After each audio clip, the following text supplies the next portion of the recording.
Hey guys, it's Benjamin with Benjamin's Exotics, and in today's video, we're going to be talking about ball python scale rot, how to treat it, and some of the causes, and just go through and do an entire guide for a beginner on treating ball python scale rot.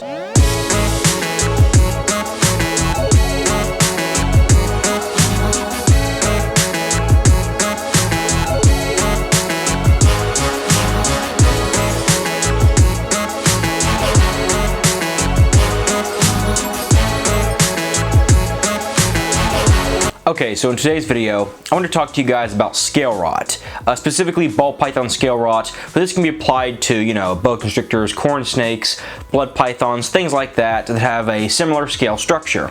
Now, when we talk about scale rot in ball pythons, I'm going to talk about two things in today's video. First of all, what is scale rot? What's it caused by? What are some things you can do to avoid it? And then after we talk about all of the basics, we're going to talk about treatment. Now, when we talk about scale rot is a not highly studied health phenomenon in snakes, but it is either a bacterial or fungal infection of normally the ventral and belly scales of the snake, but it can be anywhere on the snake's body that has scales, of course.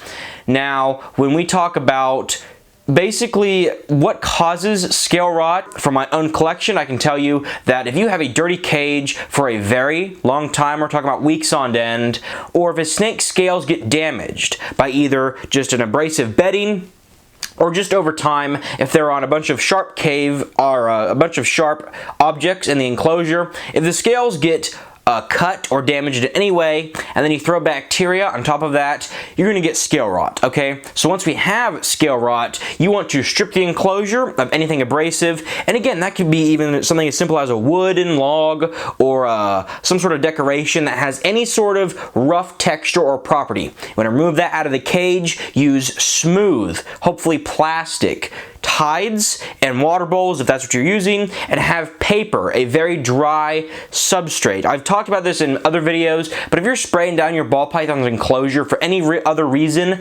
than bumping up the humidity when it's in shed, do not do this. One of the top reasons that I see scale rot when people contact me is because they're spraying down the enclosure on a daily basis, which some videos recommend to do to keep the humidity up. But I can tell you right now that if you do that on any bedding on a daily basis, you're going to get scale rot. Now let's go right into treatment. Now when we talk about treatment for a ball python, I want to be crystal clear, or any snake treating scale rot. There is no treatment, there's no drug, there's no medication, there's no nothing out there that has been proven to kill scale rot and reverse the damage that it has caused, except for cutting the scale off, okay? Now do not do that, because if you cut the scale off, all you're going to do is get more scale rot once the cut off scale gets infected, and if you do it in such a bad way, you will actually make it so the snake never regrows the scale back, and it'll just have a scar, and snake skin is not that tough, so you're going to get all kinds of problems, okay? When we talk about treating scale rot, what we're talking about doing is stopping it from spreading and waiting until the snake sheds the next shed cycle. The only thing that can cure scale rot, period, getting rid of it completely and healing the snake from the damage that has been done, is the snake's own natural process of shedding.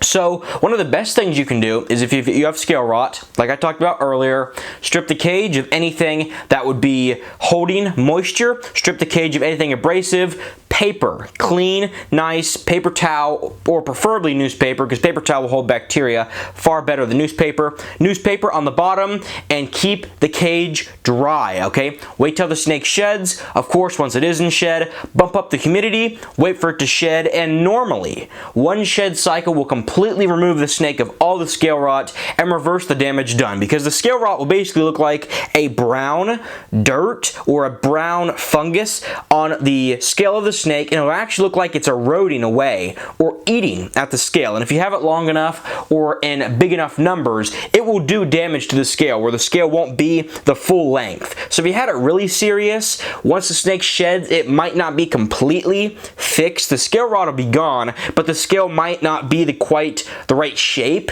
that it should be. But generally, just with 1 or 2 shed cycles at most, all the scale rot will be gone and the bad negative effects on the scale will be removed. removed. Now, in 99% of all cases of scale rot that you're going to see, whether it be just a minor case or maybe it's even a medium case where you have some blister disease as well, 99% of the time, just keeping the snake in a clean, dry cage until it sheds is all you're going to need to do for treatment. Okay, and I want to be very clear. I've already said that there is no there's no injectable, there's no drug, there's no tablet that we know of and that I've ever seen that is effective at killing scale rot. Okay, period. I don't even know of anything that can kill the scale rot. I've heard people tell me rubbing alcohol, I test that, it doesn't work. I've tried F10 on the belly of the snake, doesn't work. So there's nothing to kill scale rot. And if you go to the vet, and the problem is that, you know, I deal with a lot of people that actually have scale rot. I have quite a few videos out on scale rot and I get emails almost on a daily basis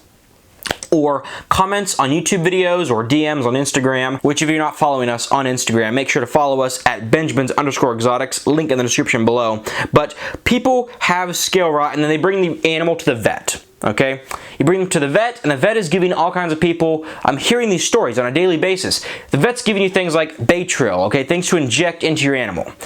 Do not do this. If you go to a vet and you say, hey, I have scale rot, and it's just a little bit of scale rot or maybe a medium case of scale rot, unless it has a burn as well, where the snake's belly is burned and they're giving you like injections and stuff, I would not trust that vet at all. Again, commonly I'm seeing Baytril given for scale rot on ball pythons, which makes no sense because Baytril is not effective. Okay, Baytril will not kill the scale rot. All you're going to do is damage the snake's tissue. Honestly, because Baytril is a pretty safe drug, but it will do damage to the snake's internal tissue where it's injected. So any sort of injectable you're given from your vet is not effective and I would not trust that vet at all, okay? Now, when we do talk about treatment, I will tell you guys, there's really only one way to effectively stop the spread of scale rot. So let's say you have a medium to large case and the scale rot is just getting too big and it's spreading rapidly, okay? There are two things you can do to stop the spread of scale rot. First one is a betadine or iodine bath. Now, betadine and iodine, just make sure they're the same active ingredients. When you go to use it, it's like a red colored liquid, and when you put it in the water, because we're going to give it in a snake's bath, when you put it in the water, you want to basically mix it up and make the water kind of an orangish color, maybe even slightly yellow if it's not a too mild of case. You don't want to apply it necessarily directly to the snake's skin. You can, and that'll work, but I find a bath to be a lot more effective. And you want to soak that snake for about an hour, okay?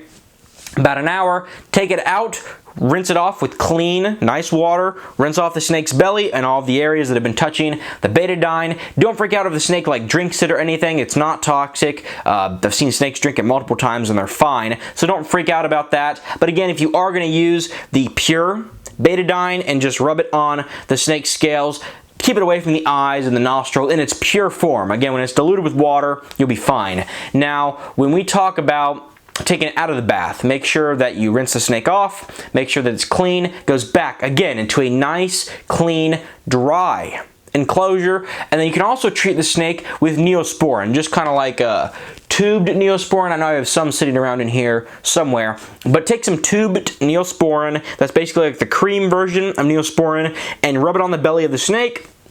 You can then take that snake, put it back into its enclosure, but remove the water bowl. Neosporin, when you use it, keep it away from the snake's mouth, nose, and eyes, especially the nostrils, because it is toxic if the snake would be to ingest a bunch of it. And when you go to put the snake back in the enclosure, I would recommend putting them in a holding tub, honestly, for an hour or two after you apply the Neosporin before putting it back in its enclosure.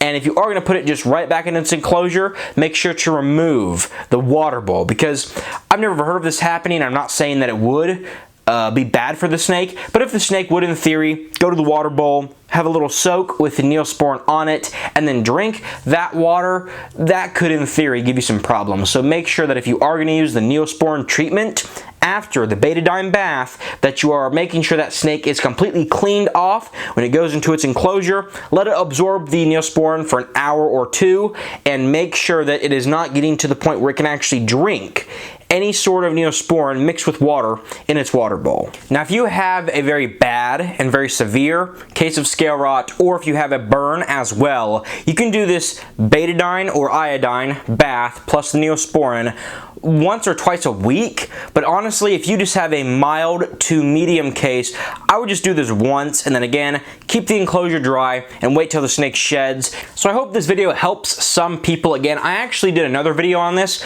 quite a while back. I might have missed some parts in this video, and I'll actually put a link to the video in the iCard up here. But I did another video on scale rot, so if you guys maybe, if there's any questions that I didn't answer, feel free to leave a comment down below, and also check out that other video, as it might have some other information you might need. Thanks for watching today's video, and I'll see you guys in the next video.